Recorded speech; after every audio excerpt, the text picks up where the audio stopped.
Hey guys, Set here.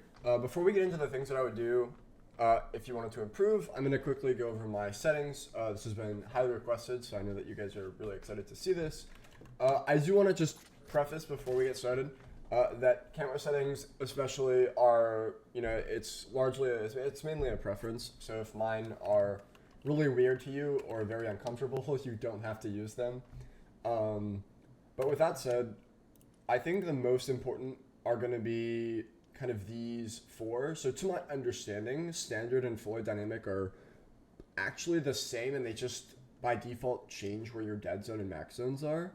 So you can, like, I don't know, it by selecting these, you're going to reset your settings to the default of standard or of fully dynamic. But by like adjusting your dead zone and max zone, you're going to be in between them anyway, so it doesn't really matter which one you select. Like there are some other settings in there that matter as well, um, that like will change between the defaults. But I ended up hitting one of those and it like reset everything. It just reset all my settings, and so I had to find them again.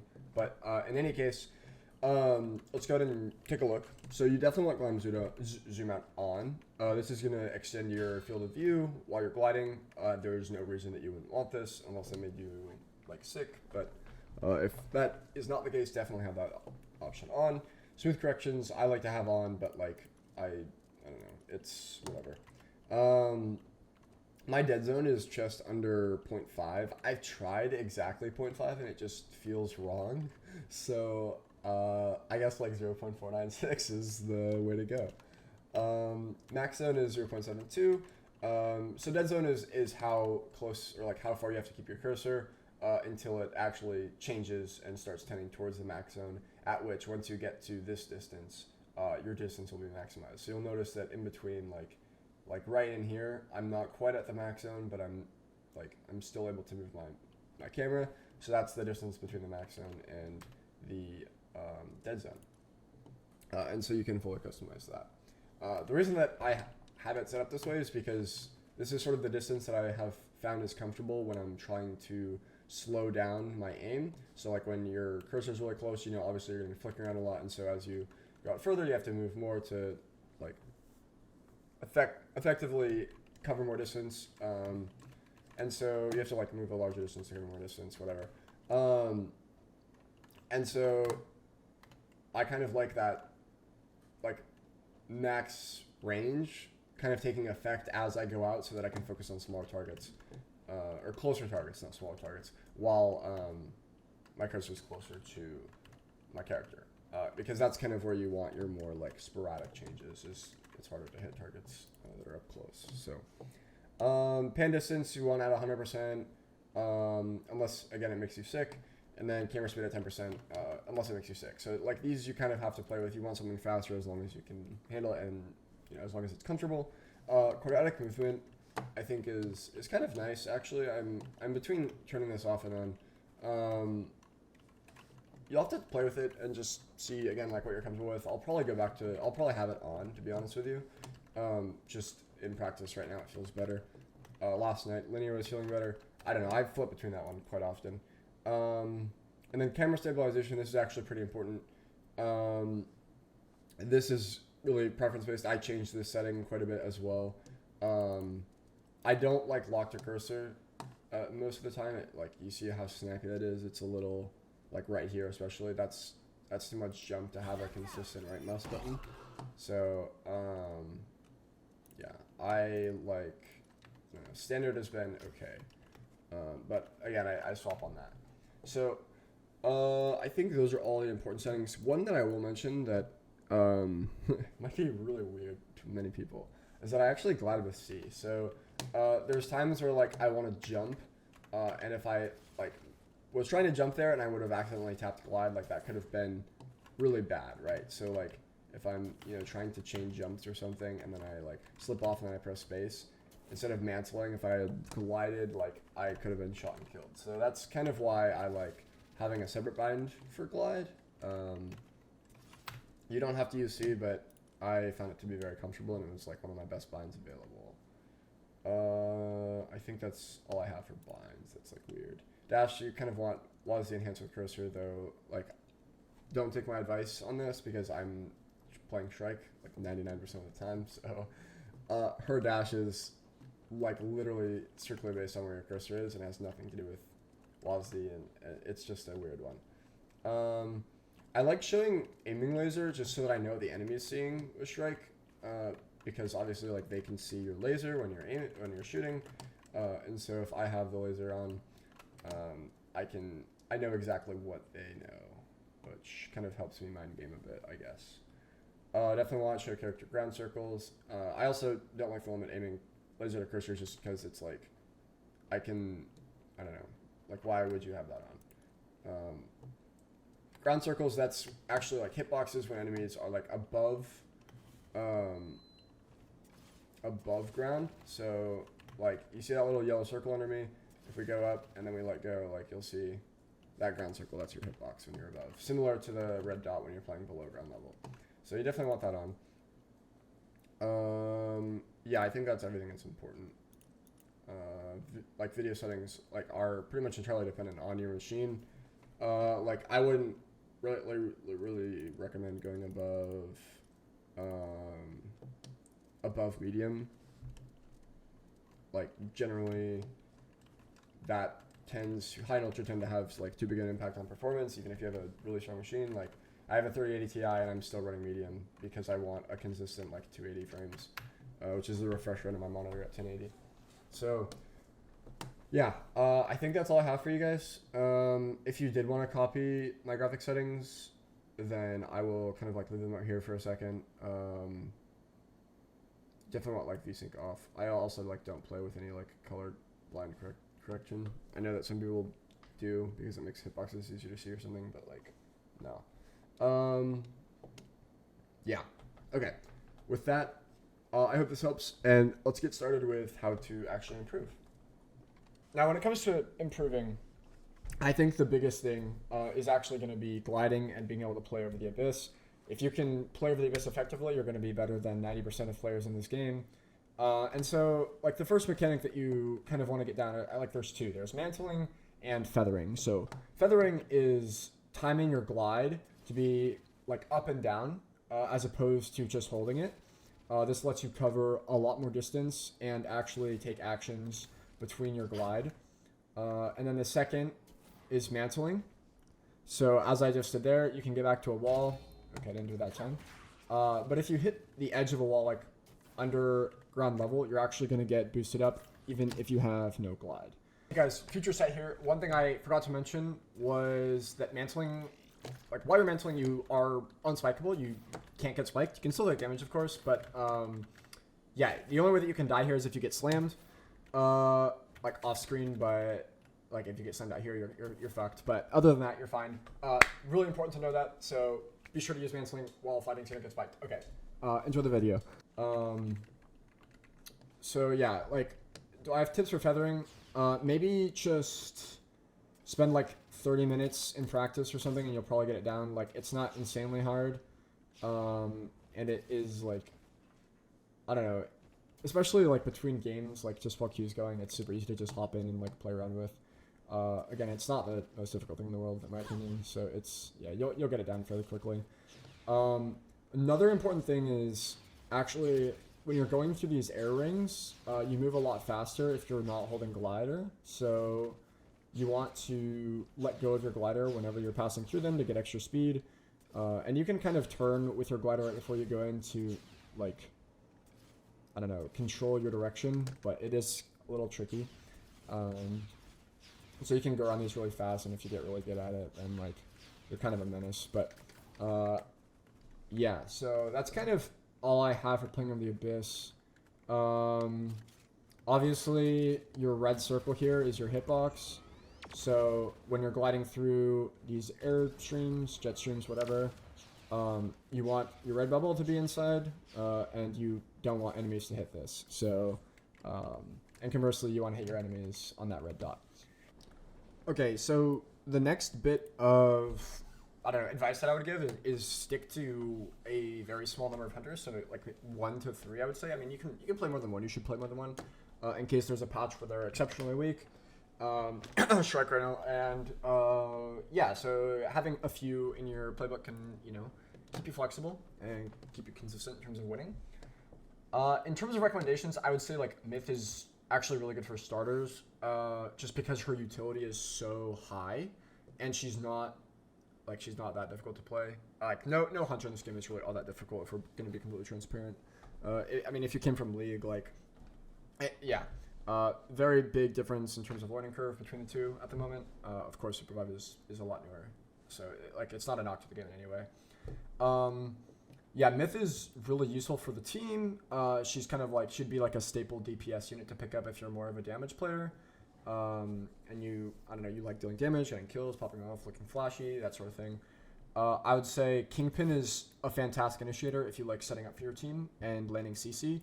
His hook is extremely powerful, and one of like the most OP abilities in the game. It's also one of the like most impactful for in-game, if not the single most impactful ability. And so he's extremely valuable, and your teammates will love you if you're good on KP. Felix and Oath are both super easy to play. Oath has probably a higher skill ceiling, and like a higher potential to be obnoxious, where Felix is just like has an insanely annoying base kit with shielding and dive and damage and anti-heal, but like his utility is completely through the roof.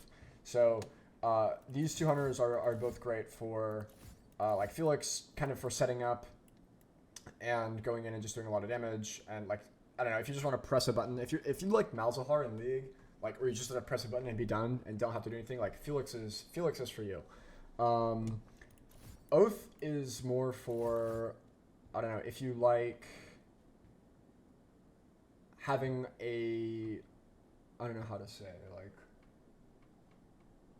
like in more like all aroundy kind of role. So his R is super aggressive and is really good for setting up. So you can kind of shift in and then R and slam and do a whole like stun, 4 people and set up an entire team wipe, which is pretty crazy. And then he also, of course, like has his heal and his shield for like, you want to time your shield, by the way. Like, this is not Reinhardt from Overwatch. Like, you cannot just hold that shield up. It's going to get broken and then like it's a mess. So you need to be selecting, like you need to be selective in terms of what you block with your shield here. Zeph is insanely good, does a shit ton of damage and has so much healing. His R is, I don't know, one of, if not the best in the game. Certainly one of the best in the game. And then Aluna is really fun to play, actually. She is extremely fast, has a lot of mobility, has a lot of potential to be extremely helpful, like, for your team. Teammates will love you, for picking them up and carrying them all over. And she's super, like, beginner friendly. So I would really recommend, like, any of these 5 here are great picks with Myth as well. And yeah, that's probably, those are the only 5 that I would really recommend if you're just picking the game up. Maybe as like your first hunter, and then you can branch out to like Bishop later. Celeste, maybe stay off of right now because she's fairly weak. Hudson is really easy and you can play him right now, but he's getting gutted, so don't get too attached to this character. Void is probably the hardest character in the game. It's probably between Void and Bishop. I mean, Void is definitely harder than Bishop. I would say Void is the hardest character in the game, and you should probably, like, you need to have some hours, like, to understand why he's useful, I think. And so I wouldn't recommend him for beginner, but like maybe as you're, after like enough playtime. His R is insane. His 2-way teleport is also insane. His bomb is hard to use. I mean, like, he's pretty crazy, but yeah, definitely difficult. I mean, Brawl is really easy, actually. Sorry, I should say Brawl is hard. Like, you can just face check a Celestial and kill her, but like it's it's fine. Yeah, definitely not busted, by the way. Like, instant kills on Wisps, and it gets reset in 2 different ways. It's pretty incredible. Super fair right now. You can play Brawl, for sure. He's obviously got insane movement, super obnoxious. Would I recommend him for first Hunter? Probably not, because I think he's too niche to give you, like, transferable skills. Or help you develop like better spacing and positioning. Like he's kind of really unique. It's like playing Zed in League of Legends, I guess, where his kit is just so unique that you're going to build bad habits, or maybe Fizz because of that invulnerability. Like probably not recommended for first timers, right? Shiv, you can definitely first time. Your aim just has to be good, but you can kind of adapt to that pretty quickly, I would say. She's going to be on the like harder side of like maybe beginners. Like again, I would recommend Myth over that. I think Ghost is too difficult to get good value out of. I think you actually have to be really good with him in order to actually make his kit not look like shit. And so for that reason, I would maybe not recommend playing him, just because like it's hard to be impactful when you don't have R, and even then it's like really easy to punch R when it's not going to do anything, right? Jhin is pretty difficult to sync with a team. Like, I don't know. I mean, Jin's great, but like you kind of have to. I would say that you have to one trick him. Like the only good Jhin players that I know are all like one tricks basically. Jewel is completely off the rails actually. Like her kit is kind of mega broken, but I wouldn't recommend it to first timers because of that like niche. Like she's so niche that it's, I don't know, gonna develop bad habits, and you'll hate the fact that you don't have an invulnerability all the time on like literally every other hunter in the game except Brawl, of course. Yeah, so that's kind of my overview of hunters. I would say, yeah, again, like Myth, Kingpin, Felix, Oath, Aluna, Zeph. Yeah, those 6. I think I said 5 earlier, but that is in fact 6. You can definitely like, so Shrike. I should talk about Shrike. So like, here's the thing about Shrike. She's really fun early. She's definitely, I mean, she's a great hunter. She's super fun to play. I obviously, like, I main Shrike. She's basically, I mean, kind of an OPTP. I mean, I play a little Shiv, and I'm starting to play Myth too, but she's really difficult to be good on when you are in high MMR. So, like, mechanically, you have to hit shots, and your positioning has to be exceptional. You have to, like, here's the thing about Shrike, is a lot of people think that she's a passive sniper that is going to, like, save her dash. But, like, you will not find any success if you play her that way. You need to be able to play aggressive, take advantage of the reset on your shift with a knock. So you, like, need to go in, hit a shot, and go out, and that's, like, the only way that you're going to be able to keep up with, like, the faster pacing of every other hunter in the game, except Void, who's compensated in other ways. But Shrike just doesn't have the flexibility to be an easy hunter in high elo. And so you really need to be exceptional and to perform well. And I would just maybe recommend getting another hunter under your belt so that you have a staple before you play Shrike.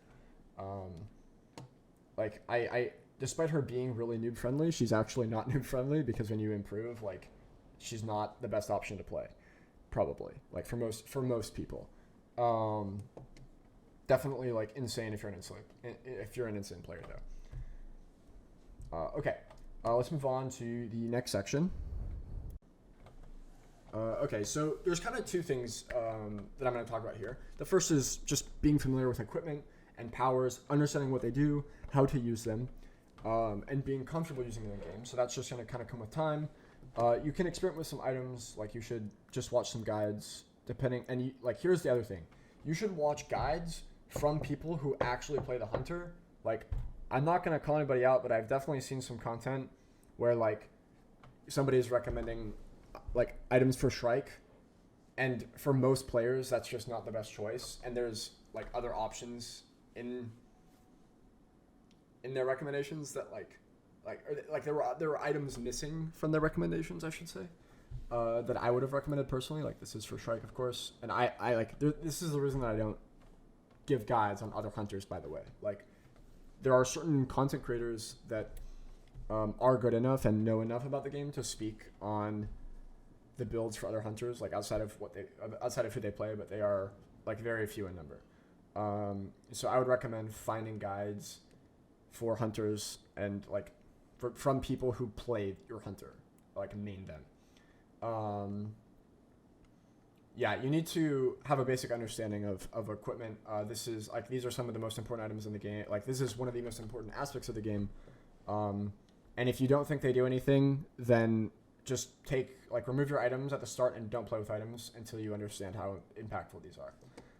Powers are kind of the same way. Like, you need to learn how to use powers. The easiest way to do this probably is to, like, first of all, whenever you see a power on the ground that you don't know, like, where you don't know what it does, you should read it immediately. And just do that until you memorize every single one.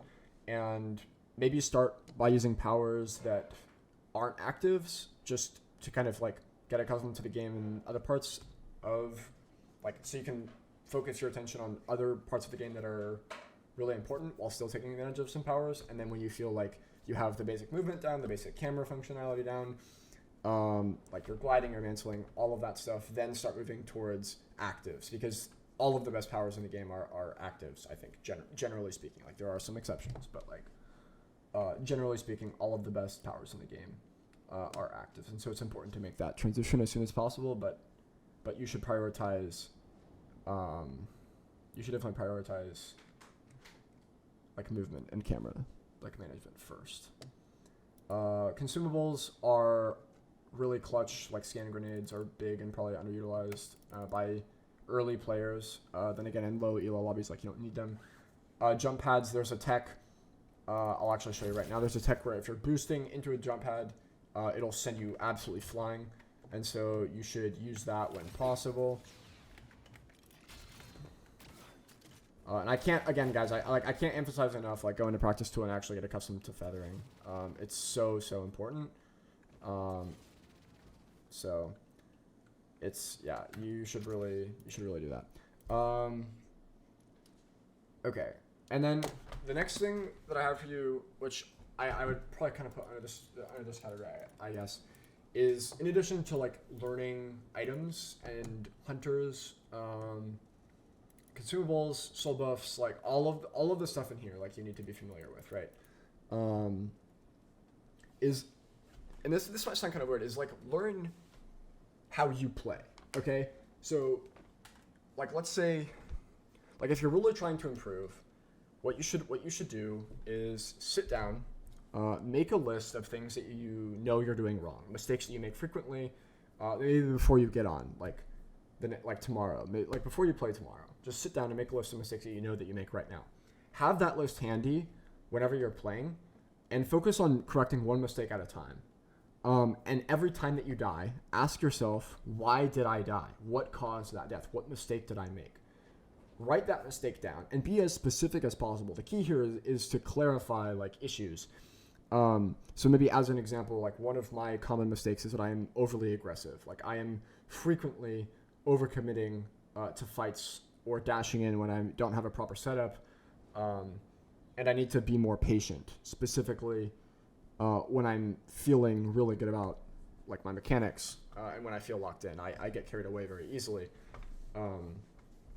So you want to be as specific as possible, and then focus on correcting one mistake at a time every day that you play, and slowly narrow down that list. And then, of course, every time that you die and you can identify what the issue was, hopefully it's not going to be a mistake that's already on that list, but if it is, that's okay. Like, add a mark by it so you know that one is a significant problem. And if it's new, of course, add it to the list. With League, what I used to do is I used to actually write down like, matchups, like, on a matchup basis. I would say I struggle playing into this character. And so you can do the same thing here, where, like, initially when I was learning Shrike, I really struggled to play against Felix and Brawl, which are Shrike's, worst matchups, basically. And so I just had to, like, the way that I resolved that issue was by being more patient with my shift, slowing down when I got ulted by a Felix, or slowing down when a Brawl pushed me, and just focused. And I just started to focus on hitting that shift to ground them, get space, RMB, stun them, get 2 procs, etc. But I first had to identify that, like, I'm freaking out when they get on top of me and I'm getting tilted very easily. Excuse me. And that's just not where you want to be at. Like, you want to be as calm as possible. The other thing is, and I think it's very easy to do this, like, I'm guilty of this myself, try not to blame teammates. You can't control teammates unless you have a consistent stack and you're all working to improve. Then you want to give each other chips, but and improve coordination, all that good stuff. But if you're solo queuing, which I assume most of you are, you should really focus on yourself. You're the only factor that you can control, and blaming a teammate is just making an excuse, basically. Like, of course, there are times in which it's they're straight up running it down, but again, like, you can't control that, and so you should really prioritize your gameplay and your gameplay alone. I think that is all that I wanted to talk about. If anything else comes up, future me will come back in and give you guys some advice. But that's all I have for you guys. Drop a sub if this was helpful. I'm still trying to push for that creator program with Theorycraft and get monetized on YouTube. Twitch as well. We're like 26 followers away from affiliate. So if you're still hanging around, you guys should go jump over there and hit me with a follow. Anyway, I hope you guys all have good games and have a great night.